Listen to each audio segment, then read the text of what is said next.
Slender Man by Eric Knudsen. As read by Uriah Gillespie. After waking up with a jolt, the girl laid in bed a few seconds longer. Reaching over to switch on her bedside lamp, she tried to remember exactly what had stolen her sweet slumber away.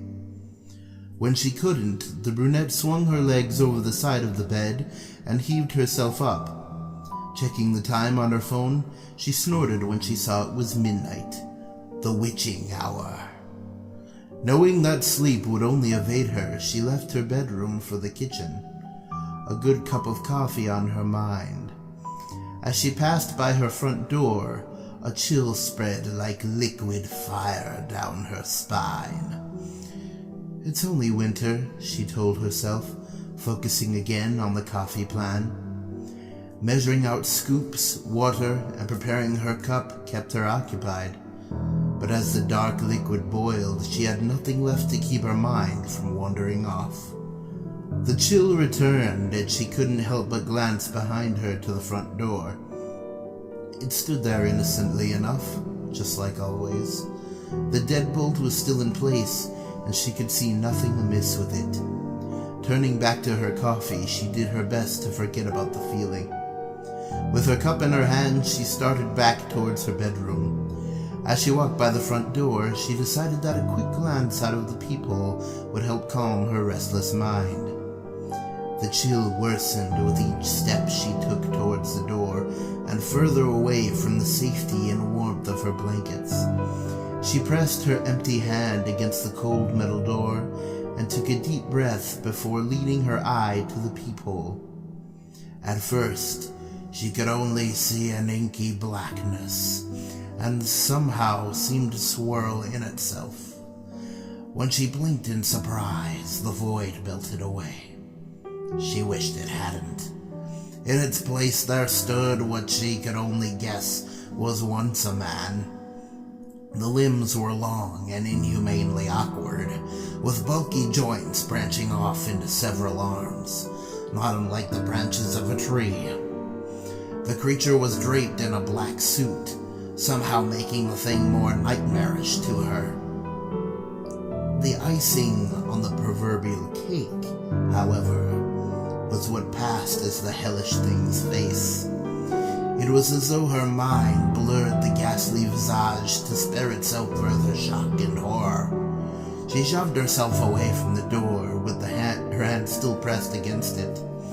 The scalding mug of coffee fell, the liquid burning her bare legs as she fell backwards and tried to crawl away from the door. She knew somehow that her mind hadn't been playing tricks on her. As she crab-walked away from the door, she watched as tendrils as black as the void she first saw snake around through the cracks. The girl was trapped between the instinct to flee and the gut feeling to not turn her back on the door. When the door jolted, the urge to flee overcame her and she slipped in the burning liquid as she tried to make it back to her room. She knew deep down that she was trapping herself in a corner, but she had to get away from the door. The girl was halfway down the hallway when she heard the previous locked door creak open. She screamed and slipped into a wall, cracking her chin on it and stunning her. After that, there was only blackness. "Nico?" A warm male voice snapped the woman out of her trance. As she turned around, she was met by one of her sister's doctors. She nodded, not sure if she should say anything, or even if she could find her voice if she did have something to say. Before they had even let her see her, the doctors had pulled her off to the side and insisted that they talk to her about what might have happened. Phrases like self-inflicted and assault had been thrown around, and Nicole felt her mind reel.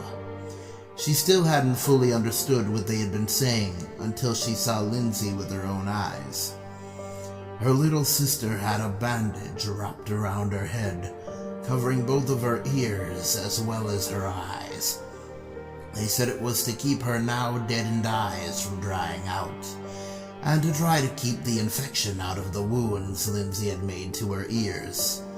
The doctors had guessed that either she or someone else had jammed a pencil into them to keep her off balance or to deafen herself against something. There was a mix of first and second degree burns on her hands, legs, and feet from what was assumed to be the coffee her neighbors found spilled all over the entrance to her apartment. As Nicole walked into her sister's hospital room for the first time, she thought she had spied the silhouette of a man in the window. That she knew was impossible. Her sister's room was on the 3rd story of the hospital.